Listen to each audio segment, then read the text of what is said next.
G'day guys, how's it going? Welcome back of course to the Time Bomb channel. Today coming to you live from the RAF Museum in Midlands, UK, and I'm stood here right in front of a World War II Hawker Hurricane, and specific reason is to talk about this little baby here from Zero West, which includes some of the re-smelted engine, Rolls-Royce engine of one of these Hawker Hurricanes that I'm stood in front of. So yeah, we're going to get more into detail on the watch in a second. There we go.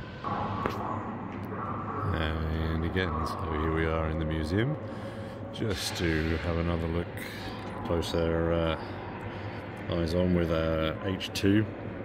So this is essentially the second version of the H1, which was released I think just last year, which contains that part of the Hawker Hurricane from World War II. Let me just, I forgot my tripod today, so the cameras are going to be a little wobbly. But as we can see in our case back here, so that includes the re-smelted metals from that watch, from that engine.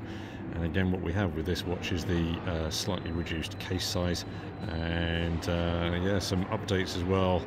Very moody matte black lugs there, and also a very, very large firing button crown on the side.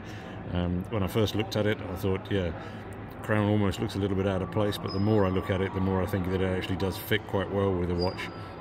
Again, moody black button on the edge there.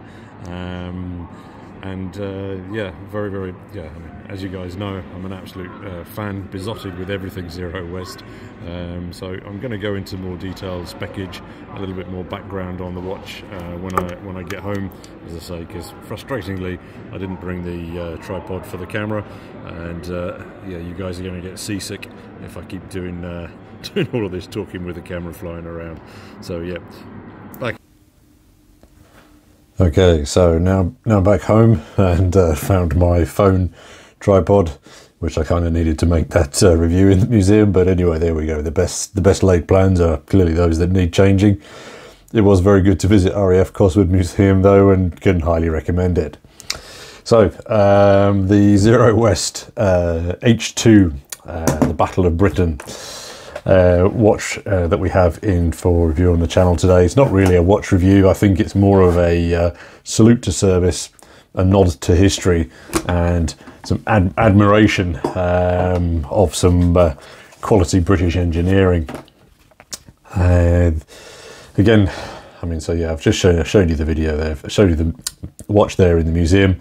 Just want to say massive thanks to Andrew at Zero West for his continual support. Bloody legend of a bloke. And then of course Simon over Zero West at the Zero West Collective on Bookface. You know, just brilliant support as always, and you know, just nice people to have on your on your radar. So there are going to be only 50 of these watches made, so it is a huge privilege for me to get one in hand on wrist.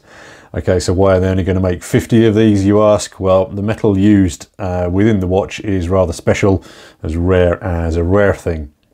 Let me just zoom in a little bit so we can get closer to the watch.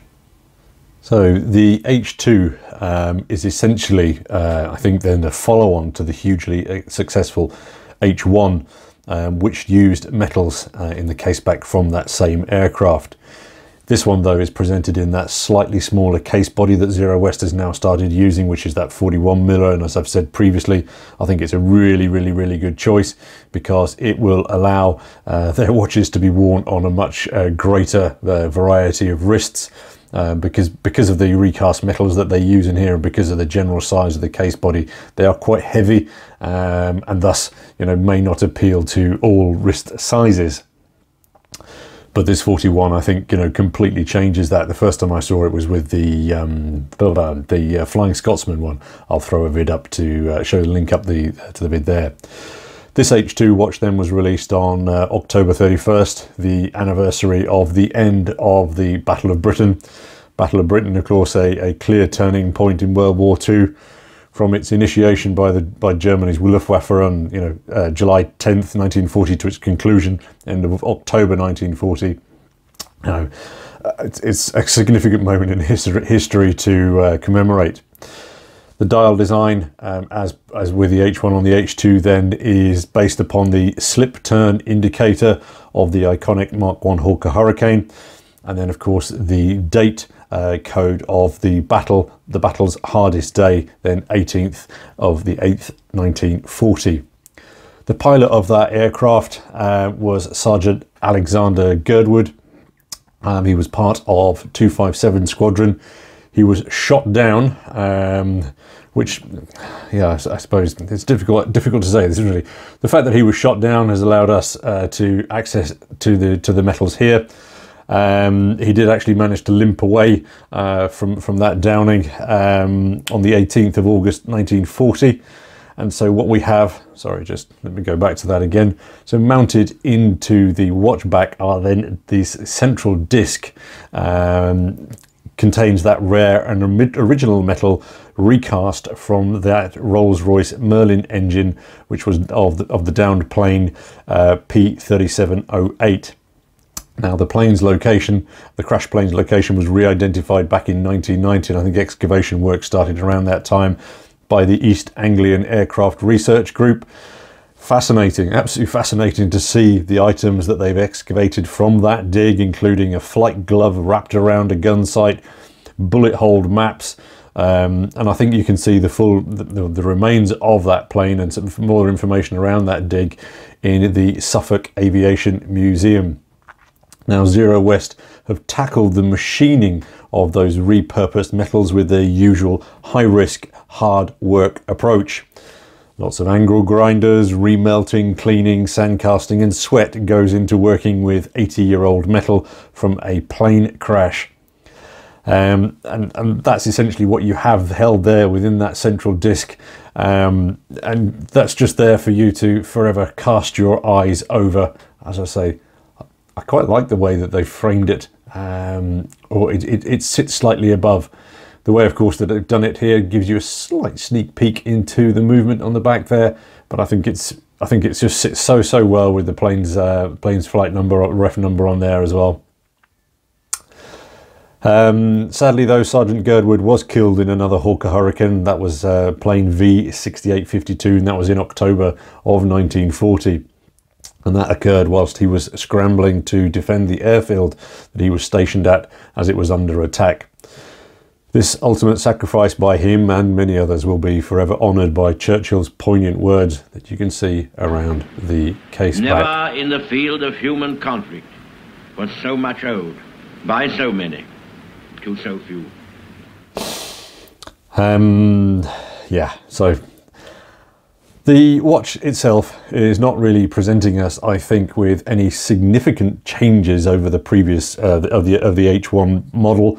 I mean, other than, okay, so yeah, there are changes, but I mean, not that overly sort of significant. The concept is still very much the same, but I'm really okay with that because it's what is built into the case back of this watch that makes it stand out, and that's enough for me. However, there are a couple of aspects to note, and that's what I was trying to say then. So you'll notice that the second hand on the H2 here is white. Personally, I preferred the red on the H2, so to the H1, excuse me, because it allowed it to stand out a little bit more, differentiate from the other hands. But I think here, obviously, leaving it white, it bears closer to resemblance to that slip turn dial.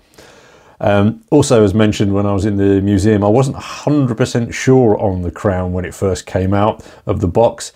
I thought the colour, maybe it would have been better being silver, but I think I've gradually grown to like it.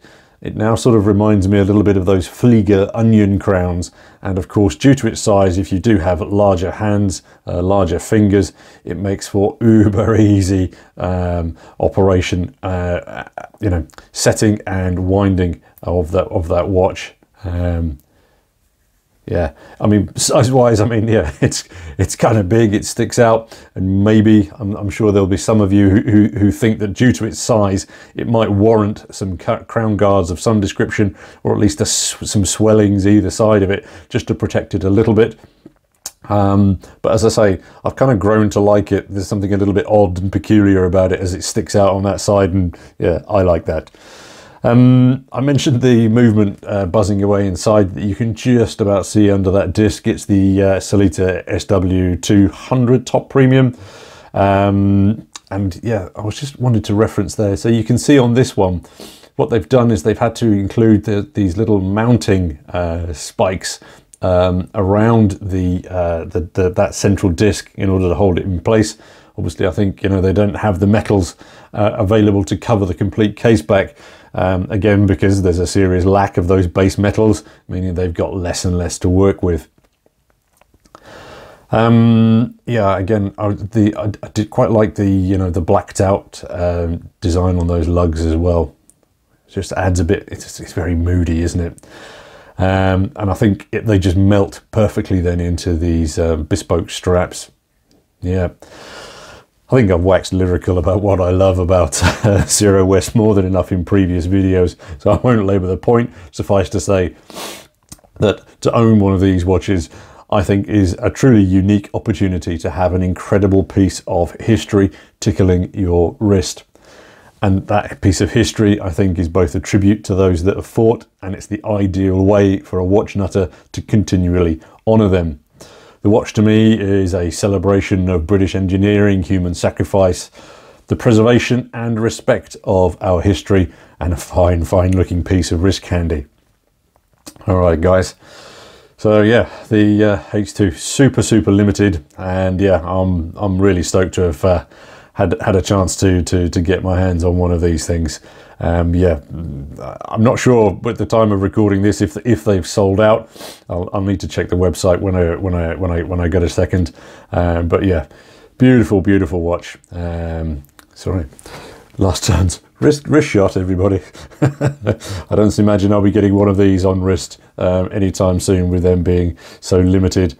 But there it is, and that's what it might look like on my. This is my wrist is 7 1/4 inch. God, it looks beautiful. All right, guys, thanks as always for your time and for your view. I look forward to reading your comments down below, and catch you all in the next watch vid. Cheers.